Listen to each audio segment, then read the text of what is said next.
Welcome to the Bret Boone podcast. I am Bret Boone, and today on the program, we're going to talk Dodgers in a stacked NL West division. To do that, please welcome 16-year big league veteran, World Series champion, my buddy. He's currently broadcaster with the LA Dodgers, so we got a lot to talk about. Ladies and gentlemen, welcome Jerry Hairston. Jerry, thanks for doing this. Brett, what's going on, brother? How you doing? I'm doing good. Uh, as we head towards opening day, I know you haven't heard about this. Something's going on with one of your key players. um, how big of a distraction do you think Ohtani's going to be? You're on the ground there. You're seeing on a daily basis.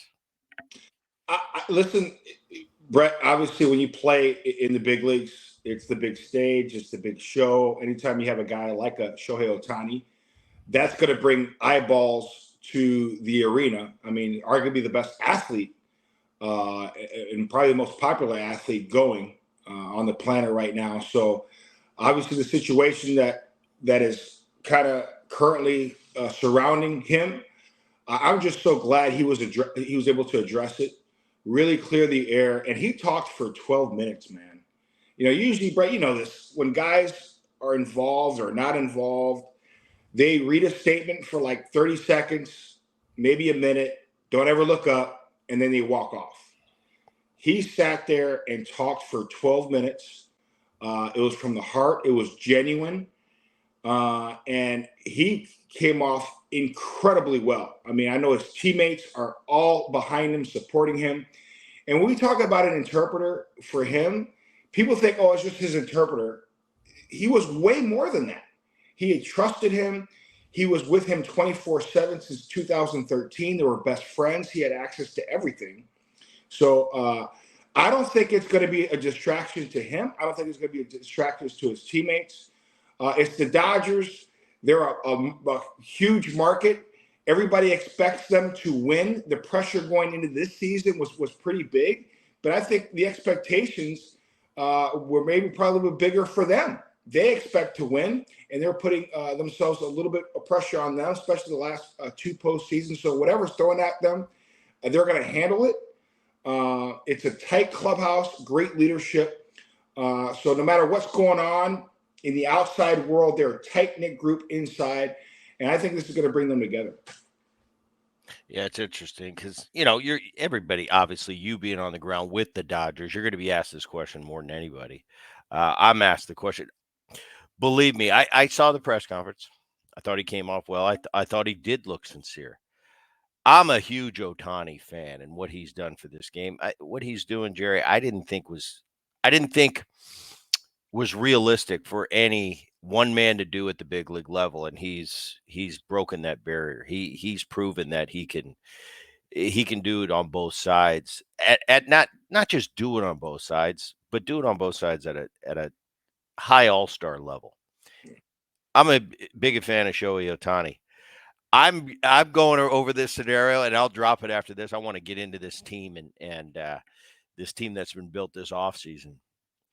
I've been going over my head time and time again, and when you're looking, I'm looking for no, everything's okay, and I'm trying every scenario in my brain to get him away from these charges, and I keep coming up with he had to know something. He had to know something. Anyway, I won't dwell on this. The thing that does bother me though, and it's going to all come out. I mean, they've got investigations. That's what that's for. Uh, his job now is to go out and play for the LA Dodgers. The thing that does bother me in the press, and I am against, is when I hear the Pete Rose comparisons. It's like, wait a minute. We got a No. gambling thing, and you're all of a sudden you're going there to baseball. No, this isn't a baseball thing. I played a long time. I know a lot of athletes that like to bet on a football game, like to bet on a basketball game, March Madness. It's just the way of the world. It's what everybody, normal people do. So it's going to be interesting to see how this shakes out. Definitely, but it's definitely been the big topic this week. All right, want to get into the Dodgers. Obviously, they had a big offseason. Yamamoto coming over from Japan, fellow countryman of Shohei. And it's not that. You got Glass now from Tampa Bay, who we know big time big time starter when healthy. Problem is, how healthy can he be? What you've seen so far this spring and how that starting rotation sets up for you right now. I want an update on a Walker Bueller. Your thoughts and when Kershaw is going to be available. Well, Brett, obviously the Dodgers the last couple of years have been knocked out early in the first round in the postseason. Even though they went into the postseason heavily favored, their pitching wasn't healthy. Last season, Clayton Kershaw pitched game one and he needed surgery. We relied on young guys, rookies, to pitch in the postseason. And, credit the D-backs, credit the Padres the year before. They just outplayed the Dodgers, even though the Dodgers were banged up, especially in the pitching department. Now, fast forward to this season. Going into this season, they're pretty much relatively healthy. You talked about the Dodgers trading for Glass now and now extending him as well. He is an elite ace pitcher. He's got incredible stuff. He'll run that fastball around 98 miles an hour. Outstanding breaking ball and slider. He is elite. Now, can he give us, 150, 175 innings and be healthy going forward into the playoffs? I believe so. He's coming off his second year. Brett, after surgery, it's that first year you're really trying to find yourself, get yourself right. And it's that second year where you feel normal. We're into that second year with Tyler Glass now. I think he's going to have a great year. The number 2 starter for the Dodgers is Bobby Miller. Brett, he's a throwback, man. He's a guy that, he would have pitched in our era and would have thrived in our era. He's that guy, wants the ball, workhorse, very similar to Walker Bueller, but bigger. I love that he's a Chicago kid, tough as nails. He's got everything, great fastball, outstanding breaking ball, and he's a dude. He's really starting to come in his own in his second year. He gets the ball as our second star. And you mentioned Yamamoto. Yamamoto's the guy that's 25 years young, just starting to enter his prime. Even though he had success in Japan and he was elite pitcher in Japan, he's going to have to make some adjustments here at the big league level because this is the best players in the world, and he's going to find himself. I think he will. Once he makes the adjustment to that baseball, I think he will be effective. Just like Nomo had to make an adjustment, just like other Japanese pitchers like Yu Darvish had to make an adjustment, I believe he will. And then we go to our 4 or 5 starters. Gavin Stone, a young guy. He's got great makeup, great character, has 5 pitches, a guy that can give us innings. And the Big Maple, Canadian guy. Love his makeup. Paxton, he's our 5th starter. Now, you talk about Walker Bueller as well. He'll be back sometime around mid-April, maybe late, maybe early May. There's no rush on him. I know he's going to go on a rehab assignment shortly, but they want to make sure they build him up right so he is healthy heading into the postseason. And obviously Clayton Kershaw. And you hear what I'm saying heading into the postseason. It's like a foregone conclusion, right? Well, we just touched on it. Dodgers. It's World Series or bust. I know that's a thing that it's always talked about with LA, but more so this year because let's be real. The offseason that the Dodgers had, the expectations are great, and it's even greater in that clubhouse. They expect to win, and they expect to be in the postseason and making a serious World Series run. And it brings me to my last guy, Clayton Kershaw. It was probably the worst kept secret that he was going to come back and sign with the Dodgers. We're glad that he did. He's finally healthy, but they're going to make sure that he's slow played after surgery to make sure that he's strong come July and August and make sure that he's ready to roll later in the season. Interesting guy. For me, I look at that rotation. For me, the key is Walker Bueller. Walker Bueller, if you get a healthy Walker Bueller at his best guy, he's at the top of that rotation. He's right there with the best in baseball. That's a key for me. And a guy you mentioned that's interesting, and I forget that he's on the team, is the Paxton. Paxton been a guy, and I've watched him for years now. He's ping pong to several different organizations. When he's on, wow, he's got electric stuff. Go back to our day, he's got Randy Johnson type stuff when he's right. Problem is, he hasn't been right. That'll be really interesting to keep an eye on if Paxton can stay healthy, because if he does, that's a big arm at the end of that rotation. Absolutely. And you know what? He's got that toughness too. And he's got swing and mix stuff. You mentioned the Randy Johnson. He's a big dude. I didn't realize how tall he was. Yeah. He's a big dude, and he's got that little deceptive delivery and makes it difficult for even the right-handed hitter. So he is a key guy. I know he's our fifth starter, but doggone it, he is a key guy that you want in your rotation. And I'm excited to see him pitch now that he's healthy. And Yamamoto, that's an interesting thing for me. Always interesting coming over from Japan, especially with the expectations, the huge contract of 300 million. I know he didn't have a good spring for an established professional. And as you know, Jerry, spring training probably the most overrated stat in all of sports. The ballparks are different, the wind's different, guys are getting their work in. Uh, the starters are sometimes out of the game for after the third, and it's 6 innings of AAA baseball. So overrated. I don't worry about that opening day, which is a weird that you even had opening day a week ago, and now we're going to go back to game three for the Dodgers coming up. Yamamoto got hit pretty good, but it's way too early. It's going to be really interesting how that plays out. Let's go to the bullpen. How's that bullpen looking? Well, I think the bullpen is as strong heading into the season than I've seen a Dodger bullpen have in recent years. They have depth with with that bullpen, guys that can get you out in a variety of different ways. The power arms are there. Evan Phillips is a guy that you can rely on to close out games. Now he's been used in high leverage situations in the last couple of years, and in last season, especially towards the end of the season, he was named that closer. I believe he will be the closer this season. They haven't officially named him yet, but I think he is the closer. And I think he has a chance to save somewhere between 35 to 40 games. He's got great stuff, great makeup. I love that Blake Trinan is back.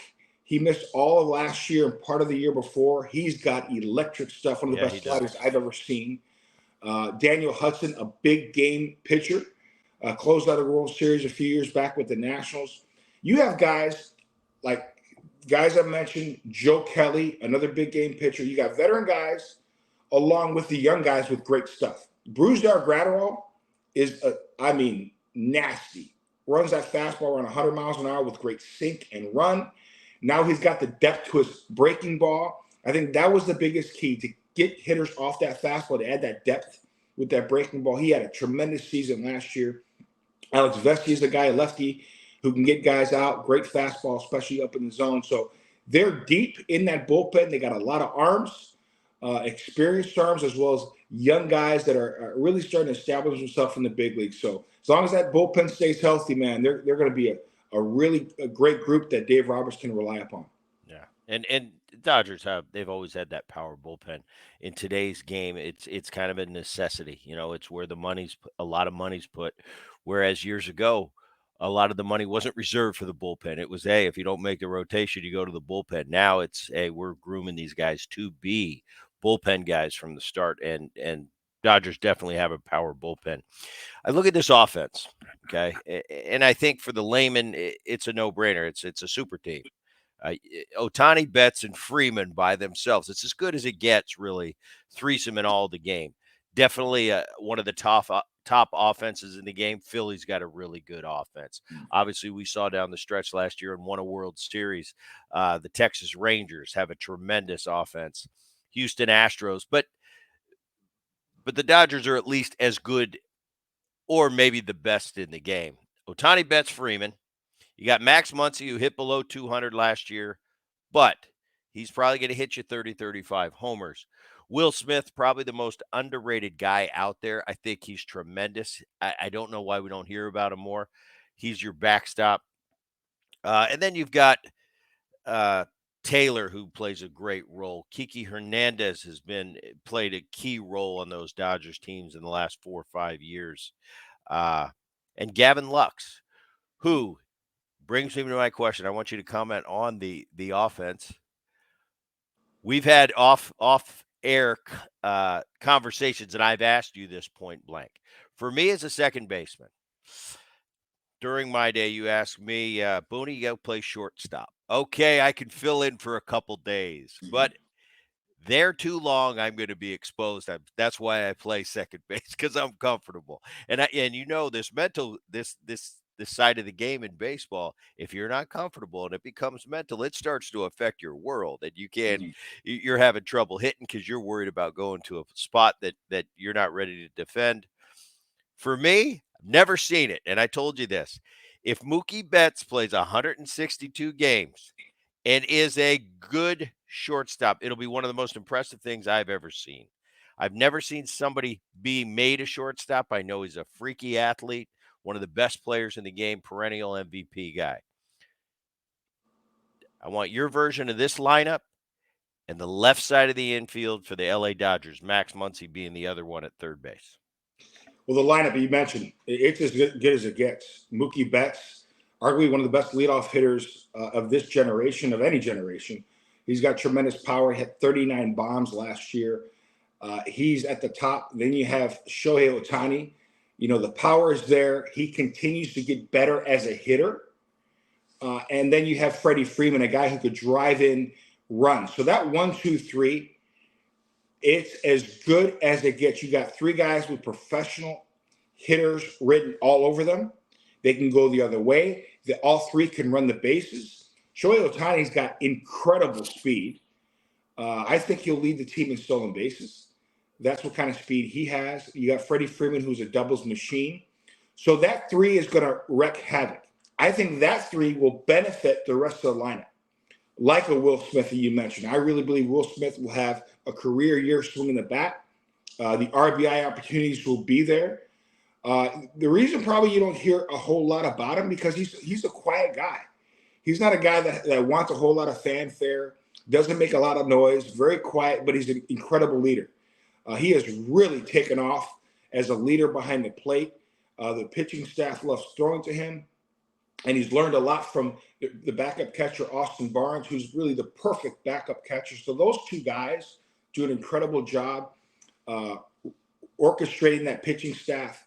And then you mentioned Max Muncy. I really believe Max Muncy, the last couple of years, he just hasn't hit as far as for average the way he would like. He has really made a conscious effort to kind of shorten up his swing, make sure he barrels the baseball, and gives himself a chance as far as putting the ball in play. If he does that with the guys that are ahead of him, that's always going to be on base, he has a chance to have 110, 120 RBIs.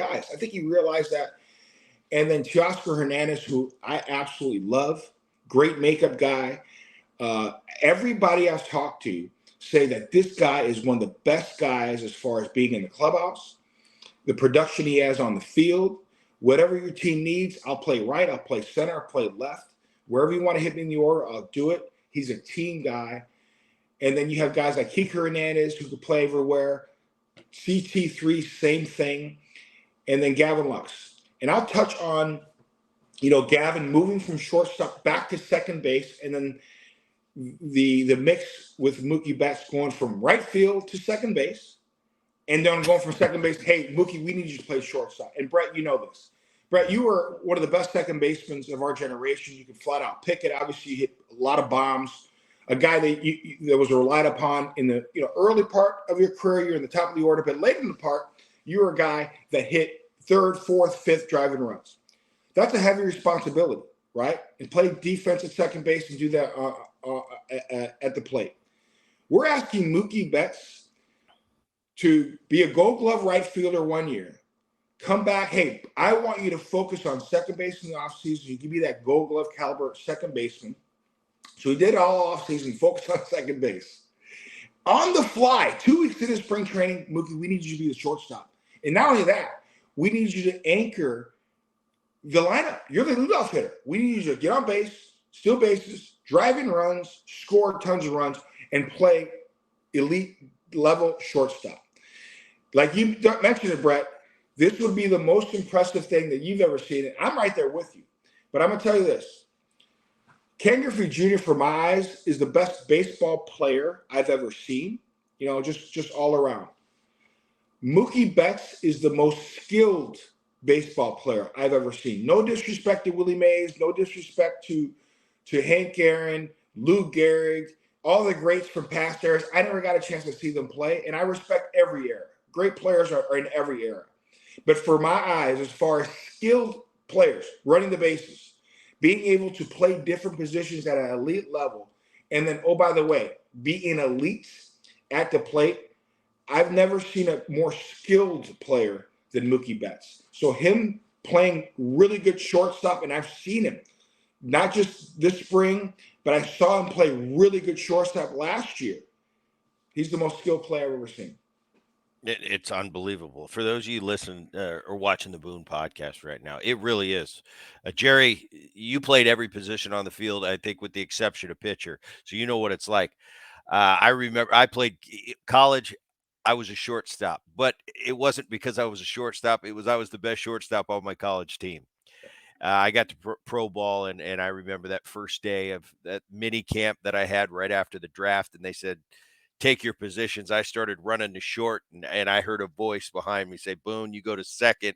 And it was the biggest relief I've had in a long time because I knew I was a second baseman. I knew I wasn't a shortstop. Anything at me, Jerry, or to my left, piece of cake. That was easy. But for some reason, that play in the hole, and I think that's what separates everybody, my feet would get tangled up, and I just couldn't do it. I go over to second base, I could play it blindfolded. But you put me at short, for more than a couple games at a time, eventually I'm going to be exposed. And I remember during my college years playing short, knowing I'm not really a shortstop. I'm just doing it because we don't have anybody else to play it. It kind of wore on me after a while because I constantly was thinking about defense. Where you get to a position where you're comfortable, man, defense just fall. I used to love playing second base because we're not going to always hit. And when I was in a slump or I wasn't doing it at the plate, I knew I could really impact a game at second base and turn it around, take away hits, and win games out there. At short, I was just trying to survive. So that's why I say I know he's just an unbelievable athlete. He does. There's nothing he can't do. But for me to watch this to get through it the entire year, it's going to be the most impressive thing I've ever seen in the game of baseball. Up until this point, Ohtani doing what he's done the last 5 years has been the most impressive thing. Well, Bond's got a few things in there too. But He's now pretty good. if I see Betts, it'll be unbelievable. Quickly before we go on to the rest of the division, I'm gonna set the over under. Got to keep the gambling theme. 102 for the Dodgers. Is Jerry Hairston going over or under? 102. I'm going to go over. I think Okay. they win somewhere between 104 to 107 wins this season. I just think their lineup is too talented, too deep. The pitching, especially the starting rotation, is deep and it's healthy. I think it's more healthier this year than it has been in the recent years. But the most important thing, Booney, listen, the Dodgers, the players, they don't care if they win 103, 99. They want those 11 wins in the postseason. They want to make sure they're playing their best baseball heading into the postseason, and that's all they really care about. That's their thing. 11 wins in the postseason. Yeah, because as we've seen, this Dodger team is pretty much you can count on 100 from them every year. They went up to 111 one year, 100 a year ago. It's that postseason and being ready for it, and because it's a different animal than it used to be. You got 12 teams in the postseason, and you got guys. Some teams, the Dodgers. If anything's been a detriment, they've been so good in recent history. It's kind of like they've got the division wrapped up going into September, and it just coast. Where the rest of these teams, September is kind of playoff baseball for them to get in. And as we've seen in the postseasons now, and we're going to get to this team that went to the World Series a year ago, the Yeah. Arizona Diamondbacks. Uh, they won 84 games, and they're sitting there in the World Series. Got hot at the right time, and that's kind of been the theme with this new playoff format. All right, let's go. It's now a balanced schedule, so it's different. It's different than it used to be. The NL West, they've got a lot of talent in this division I'm looking at right now. But in past, you'd beat up on one another. That's not the case anymore. It's a balanced schedule. That being said, you've seen a lot of the Padres over the year. Padres a year ago won 82 games. Big disappointment from the roster they constructed. You had Soto, you had Machado, you had Tatis, you had Bogarts, who they signed to a big deal coming over from Boston. Uh, Darvish, you had the Cy Young Award winner Blake Snell at the top of that rotation. A Musgrove, he was in and out of the rotation, but man, he's been a horse for them. And it just didn't work out a year ago. Sometimes that happens. Sometimes those clubhouses don't have that chemistry. Uh, they're moving on. They added Dylan Cease, but they subtracted a Blake Snell, and Soto obviously went to the New York Yankees. Looking at that Padre roster currently, what are your thoughts? They still have a lot of talent over there. You mentioned Xander Bogaerts. I've always been a fan of his, man. I just love the way he plays the game. He plays the game the right way. He's very talented. He's the guy that moved from shortstop now to second base. I think that'll benefit him offensively. He's a guy that you can rely upon, him giving you great at bats and driving in runs in that lineup. Kim is really good at shortstop, outstanding defensive shortstop, and he has some pop in his bat. The loss of Soto, yes, obviously it will hurt them. He is an incredible talent. But I think they're a team that may even benefit from subtraction him. Now, hear me out. Obviously, losing a bat like that is huge, but sometimes when you have too many stars and too many guys that do the same thing, it just doesn't gel. I think when a team, you can have three stars that are superstars, and let's say that are the same type of player, it just doesn't mesh. So let me say this about the Dodgers. Mookie Betts, Shohei Ohtani, and Freddie Freeman. Three superstars, three completely different players. Completely different players. So that gels, okay? Because you can have a point guard, a great shooting guard, and a great center. They all gel. But when you have the same players, if you have three centers, like I thought like the Padres had with Soto, Machado, and Tatis, they're just similar type of players. I think now when Soto's gone, you rely more on the Cronenworths, who's a different player than Manny Machado, who's a different player than Xander Bogaerts. I think those guys will have a chance to step up this season. And yes, I believe the Blake Snell thing will hurt them a little bit. But them trading for Cease at the last minute was a big move for them, man. Dylan Cease has some great stuff. So I think they're going to be in the mix. They're just too talented of a team.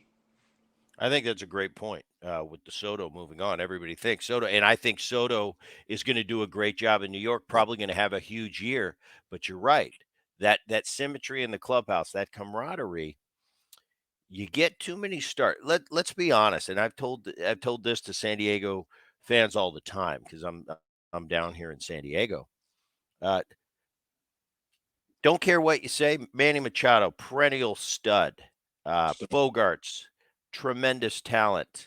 Soto, one of the great young hitters of the game on a Hall of Fame trajectory. I don't care what you say. Fernando Tatis Jr. is the star of San Diego. He's the guy they're putting on the cover of the media guide every year. It's just the way it is. He's a rock star. The problem is sometimes you mentioned the stars in the Dodgers lineup. These are veteran, mature uh, guys. They've been there, done that for a long time. Soto, is he even 24 yet? I, You've got to. yeah, exactly. He's been around so These are long. young Yeah, superstars, but they're not veteran. You got a Freddie Freeman who's got his family around. He's a man. He's a man. These are still kids, and I don't mean kids in a condescending way. They're unbelievably young, talented kids, but they're kids. yeah. And that doesn't always work. So I think the point of Soto moving on, it would seem like a big hole in the lineup, like one of the great hitters of the game, but it could be a positive in the long run.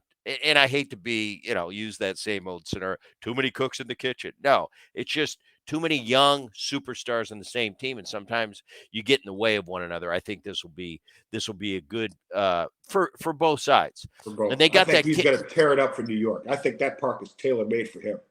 without a doubt. All right, let's move on to the Arizona Diamondbacks. A year ago, nobody's paying any attention. I think that run put them on the map. A lot of young talent. Gallon Kelly, uh, at the top of that rotation. You brought in an Eduardo Rodriguez in the offseason, a Jock Peterson. You brought in Eugenio Suarez, third baseman Yep. from Seattle Mariners, who's kind of an underrated, great. You talk about clubhouse guys. Everything I've heard from this Seattle team is, man, is he good in the clubhouse? He comes to play every day, strikes out a lot, doesn't hit for average, but you can kind of book him 25, 30 home runs, close to 100 ribbies, plays an underrated third base. The run they had last year with Corbin Carroll being their leader, unbelievable, put them on the map. I think they've gotten better. I think they've gotten a lot of confidence from that run they went through a year ago. Your thoughts on the Arizona Diamondbacks? You mentioned their run last season. They really turned it on in the second half and really played well in the postseason to get to the World Series. I think they're better this year. Uh, their team, I think, will win somewhere between 90 to 95 games. They're a team that's very confident. They were an incredible defensive team last year. That's one thing that a lot of, let's say, East Coast, media, the national media didn't give that team enough credit as far as their defensive skills. They do an incredible job catching the ball. They don't beat themselves, and that's huge. I don't care what league you're playing in. If you don't beat yourself, you put yourself in a pretty good position to win ball games. They're great defensively up the middle. Really good first baseman. Walker does an incredible job at first base. Great range. He swings the bat really well. And they got guys in the outfield that can go run it down. They're a team that I saw last year, like, man. And I said it, Booty, I said it a few years back. I go, the way the game is going, if a team plays like a 90s style type of team, they'll boat race a lot of teams in today's era. That's what the D-backs did last year. They played that 90s style, stealing bases, playing great defense, not beating themselves, played very intelligent, and they went on to the World Series. So they're a team that is fun to watch, very energetic. They're not getting the respect that they deserve nationally. I tell you what, here in LA, we respect them without question. We respect them, and we know they're a tough team to beat. And they should be getting a lot more fanfare than they're getting. So they're a team that certainly has our respect, and they deserve all the praise, especially the way they played last year. And the Dodgers know, hey, we got to play our best brand of baseball this season and into the postseason, because we mentioned the Padres so far. We mentioned now the D-backs. There's some really good teams in this division. You can make a case this is the best division in all of baseball. No, I think it could be, and you're right. But they're not used to getting the respect, Yeah. And we watched that whole run last year. It's you got to face the Dodgers. It's it was a nice little run, but it's over.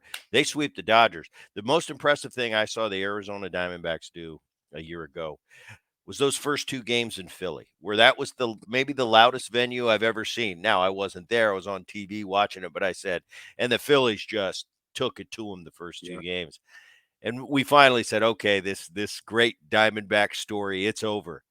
Not only did they come back and won the series and went on to the World Series. And then there's only so many things you can overcome. But I think a year ago, being a young team, that catcher Moreno really grew a lot as a player. Perdomo at shortstop, man, is a good player. They re-signed Gurriel. I aforementioned they got a really good closer at the end. They got from Seattle, and Sewald faltered a little bit late, but he's got that invisible going. I think that run they went through a year ago really toughened them and gave them that experience, like for when people don't give them the respect, like, oh yeah, okay, let's see how they've got that inner confidence. They're a year more mature. I think they're going to make some noise, and still you don't see the national press give them that much respect, but that might have something to do with how good this Dodger team is And, and how and good we that division is. and we didn't even mention Corbin Carroll. Corbin Carroll Corbin, is what he right. He's a given at the top. What a player! superstar player, great player. All right, this is a team I want to get to. I don't think that the Colorado Rockies are going to do much this year, so I'm going to go straight to the Giants. A year ago, they won 79 games. But as I kind of watched through this offseason, and obviously the big news recently, the late signing of Blake Snell, the Cy Young Award winner, I really kind of looked at the Giants. A year ago, they weren't anything special. 79 and 83, yeah, they're okay. Bob Melvin makes the move up the 5 freeway to the Bay Area. And now I'm looking at that rotation. Mm. You've got Blake Snell. Is it the Blake Snell of a year ago, the Cy Young, or is it of 21 and 22 where he's a nice third starter? But then you got Webb. I think Webb's going to win a Cy Young before it's all said and done. He's your two. You got Harrison. You got a Robbie Ray, who's 2, 3 years ago won a Cy Young. He's coming off Tommy John surgery. How does he if he recovers well from that? He's sneaky good in that 3-4 hole. Jordan Hicks going from the bullpen to the starter.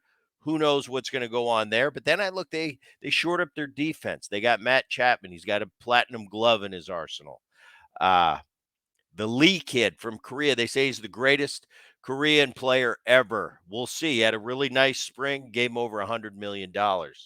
Solar hit 36 home runs a year ago. That's what they've added to this team.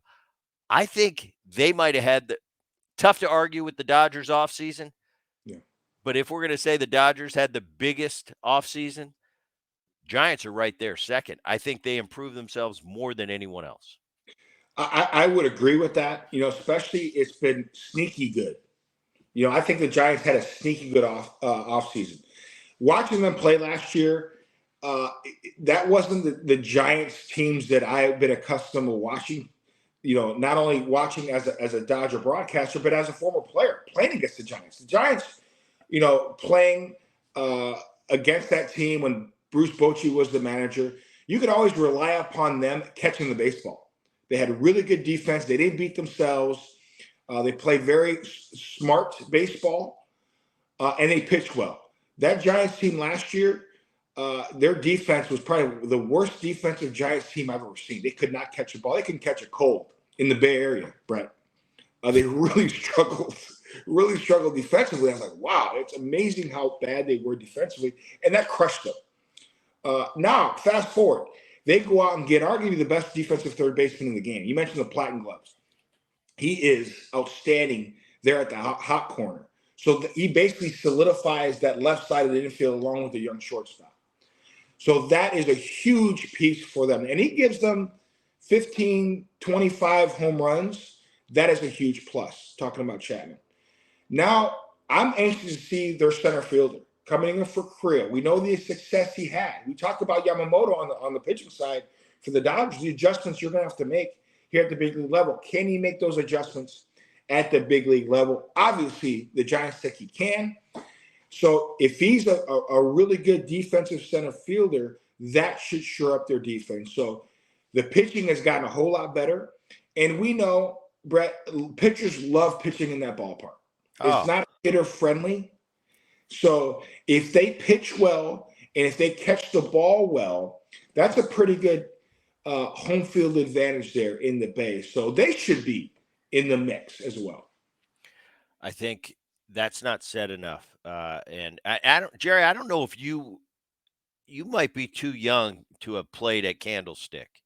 I am too young. Never played at Candlestick. I played at Candlestick. And I'll tell you, you talk about a nightmare going to the Bay Area. That was one on the trip where, oh my goodness, just survive it. Now, actually, when I got there, I hit pretty good at the stick. I don't know why. So I ended up liking it. But for the most part, the Bay Area isn't on the list of favorite places, especially for hitters to go to. Because you mentioned that ballpark up there. It's a beautiful ballpark, but it's a big ballpark. And especially for left-handed hitters, it's the biggest in the game. Right center's ridiculous. It's windy. It's always cold in the Bay Area. Even though it's the middle of summer, it can be freezing. I remember as an offensive player, teammates of mine, we didn't like going to the Bay Area. So I think what you said there at the end, home field advantage. I think they've always had that little home field advantage. Hitters quite don't want to go there. As you know, when it's your home field, you just have to accept it because you've got no other. Hey, I'm playing 81 games here. I'm going to have a good attitude about it, and you go about your business. But being on the other side, it's like pitchers back in the day. That Colorado trip was coming up. They didn't want to go. I think it's similar for for opposition offenses. We don't like going to the Bay Area. It's a hostile place. There's a song, I forget. I think it's in the 70s or 80s, maybe earlier than that. He said that the coldest winter I ever experienced was a summer in San Francisco, Yeah, it's and freezing. I never understood what that meant until I played in San Francisco in July as a Dodger. And I'm playing center field, and I'm sitting there going, why is my back so cold? It's July and it's 55 degrees in the middle of summer with the wind, and it felt like it was probably 40 degrees. So it is a unique place. It is tough to hit there. The fans are rowdy and good for them, especially when you're wearing Dodger blue. I remember on the on deck circle, Brett, years ago, I had a couple guys kind of harassing me on the on deck circle, and we love it as players. I look over, it's two guys now. Well, the one guy was really giving it to me, but the other guy next to him was Joe Montana. Super Joe Montana, Joe Cool. So I told the guy, hey, dude, you can keep quiet. And I said, Joe, you can say whatever you want. So they have a tremendous fan base, and we love that rivalry. Dodgers Giants is great for the game, great for sports. So when the Giants, we don't want them to be too good, but we want them to be good so we can have a nice little back and forth, and with the Dodgers hopefully being on top. Yeah, it's going to be interesting because they had that big run in the middle of the 2000 teens where they won a World Series every Yeah. other year. They won 3 of them. Became kind of a dynasty under Bruce Bochy. Bob Melvin going up there now. It's going to be interesting to see how that works out, but I think as a whole, I'm with you. I think this could be the best division in baseball. Jerry Hairston, I appreciate you coming on the Bret Boone podcast. It's been a lot of fun. Stay in touch. We're getting ready for opening day. Check out Jerry. He'll be covering the Dodgers this year on the broadcast team.